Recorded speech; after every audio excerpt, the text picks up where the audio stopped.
If your videos flatline after just 50 views, I bet it's because YouTube is testing them on the wrong audiences. I know because I had to figure out how to force the algorithm to stop doing it to my own videos. So once I did, I went from barely breaking 300 views to multiple videos hitting over 15,000 views. And I'm going to show you exactly how to fix it for your videos.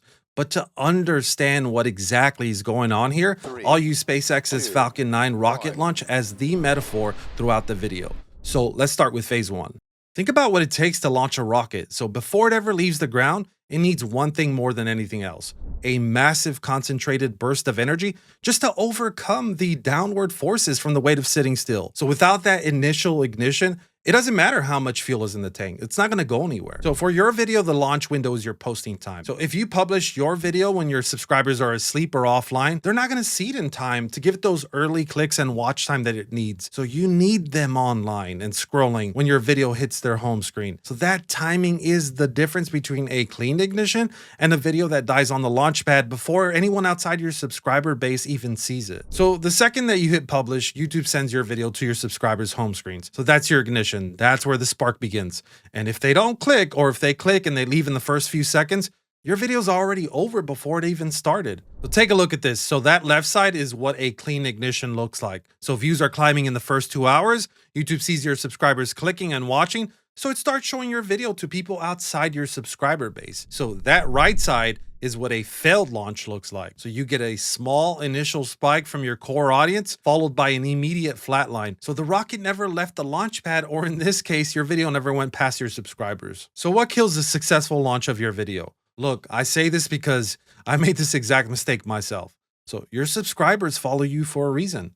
They know what they're going to get when they see your name. So the second that you move away from that, they're not going to click on your new videos if that's not what they subscribe for. And when they scroll past your new videos, YouTube reads that as a video not being worthy of being tested with a colder audience, and it stops showing the video immediately. So before I show you what happens after launch and why most channels never make it past this point, you need to understand what you're actually flying to once you clear your subscribers, because that's where the real test begins. Phase 2 is where it gets brutal. So now it hits the hardest part of the entire flight. So right after your subscriber base clicks and watches your video, YouTube takes your video and drops it into the suggested sidebar next to established creators. So some of these viewers are total strangers. These are people who've never even heard of you. They've never even seen your face, and they have absolutely no reason to trust you yet. And at this stage of your video launch, it's going to be working against you as hard as it possibly can. So think about what a rocket looks like during its initial climb. It's burning more fuel per second at this moment than at any point in the flight. So the rocket is at its absolute heaviest since it's filled with a full tank of fuel. So every system is under a massive amount of stress just to gain a higher altitude. That's exactly where you are the second that YouTube pushes your video out to strangers. So you've got 4 forces hitting you all at once. So you have no social proof because nobody knows who you are yet. You have massive competition because the channels next to you in the suggested sidebar have been building authority for years. Then you have strangers who don't care about your video because a total stranger scrolling past your video has no emotional investment in whether your video succeeds. And no one is talking about this one: audience fatigue. If your niche is already flooded with 10 other creators covering the exact same topic that week or month, the audience has already seen it. They've already clicked on it,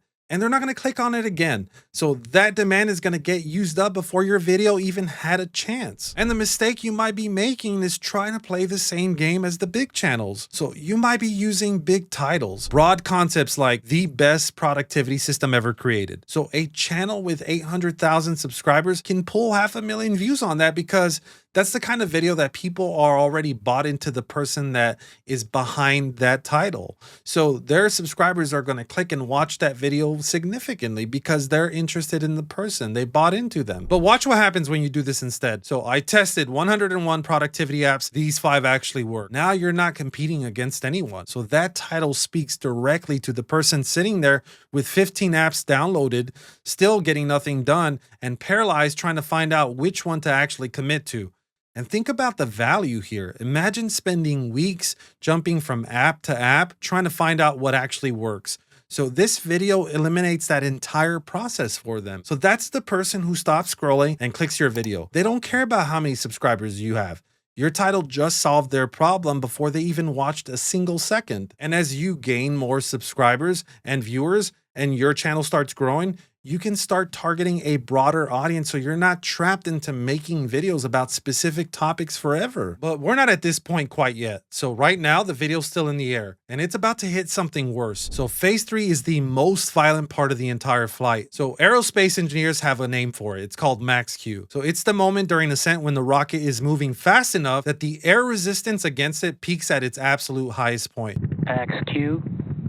There's that call out for max Q, which again is the period where the rocket experiences the largest amount of external stresses. So your video hits its own version of max Q inside the suggested algorithm, and most videos don't survive it. So here's what's happening. YouTube has been watching your launch data, your subscribers clicked, strangers started to engage. Now it opens the valve wider, so it floods your video into the suggested sidebar of similar content at a much higher volume than before.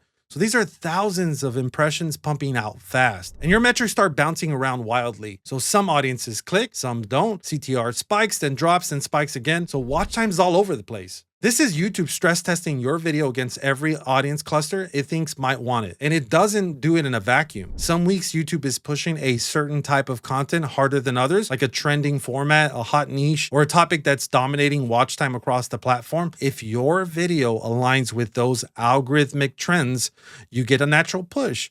If you're going against them, you're flying into resistance you didn't create and you can't control. So you can't always predict this. You can research some of it, but knowing it exists means that you stop blaming yourself for when outside forces are working against you. This is the ultimate testing zone, and this is exactly where the algorithm starts getting your video wrong. So if your hook spent the first 60 seconds on casual fluff, YouTube's system already read your transcript and got confused. It couldn't lock onto what your video was actually about, so it guessed. And it started pushing your video next to content that has nothing to do with your niche. So listen to the difference. Hey guys, welcome back. Sorry, I haven't posted in a while. Today, we're just gonna hang out and talk about how I plan my day. So YouTube scans that, finds nothing hard to lock onto, and then drops your video next to lifestyle vlogs. So these people leave in 5 seconds.